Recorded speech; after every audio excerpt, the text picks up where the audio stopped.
கள்ளக்குறிச்சி மாவட்டம் சங்கராபுரம் பக்கத்துல ஒரு நாய்க்குட்டி கிணத்துல விழுந்துட்டு உதவிக்கு கூட்டிருக்காங்க. சங்கராபுரம் தீயணைப்பு படை வீரர்கள் சம்பவ இடத்துக்கு விரைந்து போயிட்டு இருக்காங்க. அங்க போய் பார்த்தா நாய்க்குட்டி ஒரு மூலையில தண்ணியில உட்காந்துட்டு இருந்துச்சுங்க. கிணறு ஃபுல்லாவே குப்பையா இருந்துச்சுங்க. அதிர்ச்சியான விஷயம் என்னன்னா அது ஃபுல்லாவே கம்பிகள் போட்டு மூடப்பட்டிருந்துச்சுங்க. உள்ள ஆள் இறங்க முடியாத அளவுக்கு இருந்துச்சுங்க. மனிதர்கள் செங்குத்தான வடிவில நேரா போனா மட்டும்தான் கொஞ்சம் எப்படியாச்சும் அட்ஜஸ்ட் பண்ணி உள்ள போகிற மாதிரி இருந்துச்சுங்க.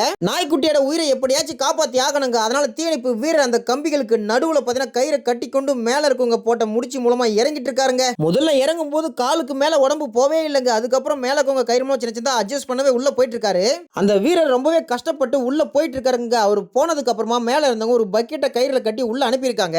அவர் தொங்கிய பொசிஷன்ல இருந்து கூட அந்த பக்கெட்டை வாங்கிட்டு இருக்காருங்க. அதுக்கப்புறமா அந்த பக்கெட் உள்ள அந்த நாய்க்குட்டியை அள்ளி தூக்கி எப்படியோ செல்லமா வச்சிட்டு இருக்காருங்க. அந்த பக்கெட்டை உள்ள விடும்போது எப்படியோ அட்ஜஸ்ட் பண்ணி விட்டுட்டாங்க. ஆனா மேல வரும்போது அந்த கம்பிகளுக்கு இடையே தடுக்குங்க. அதனால தீயணைப்பு வீரர் ரெடியா இருந்திருக்காங்க. மேல அவர் பக்கெட்டை கயிறு மூலமா டைட்டா கட்டியதுக்கு அப்புறமா மேல இருந்தவங்க அந்த பக்கெட்டுக்குள்ள நாய்க்குட்டி உட்கார்ந்ததுக்கு அப்புறமா பொறுமையா மெதுவா எங்கேயும் உராசாம அந்த கம்பியிலையும் படாம இழுக்கிறாங்க. நாய்க்குட்டி பாதுகாப்பா மேல வருதுங்க. மேல வரும்போதே பாத்தீங்கன்னா ரெடியா இருந்த தீயணைப்பு வீரர்கள் அந்த கம்பிக்கு சந்தில கையை விட்டுட்டு அந்த நாய்க்குட்டியை அள்ளி தூக்கி கொண்டாங்க. நாய்க்குட்டியோட உயிர் பாதுகாப்பா மீட்கப்பட்டதுங்க. அந்த மூடிய கிணத்துல இருந்து தீயணைப்பு வீரர் பாதுகாப்பா மேல வந்தாகணுங்க. இடுப்புல ஒரு கயிறு மூலமா கட்டி வீரர்கள் சப்போர்ட் பண்றாங்க. இன்னொரு கயிறை தொங்க விட்டு இருக்காங்க. அந்த கயிறு வழியா அவர் பிடிச்சு கொண்டு மேல வந்துட்டாருங்க. கிணத்தோட எட்ஜுக்கு வந்த உடனே பாருங்க ரொம்பவே குறுகலா இருந்துச்சுங்க. அவர் உடம்ப திருப்பி இந்த பக்கமா ஆப்போசிட்ல திரும்பி அந்த கைகள்ல பலம் கொடுத்து ஒரு புல்லப்ஸ் போல எடுத்து அந்த புல்லப்ஸ் மூலமா தலையை மட்டும் மேல வைக்கிறாருங்க. அதன் பிறகு வீரர்கள் அவர் கையை பிடிச்சி தூக்கிடுறாங்க. அவரோட வீர தீர செயலுக்காக இந்த வீடியோவை ஷேர் பண்ணிக்கோங்க.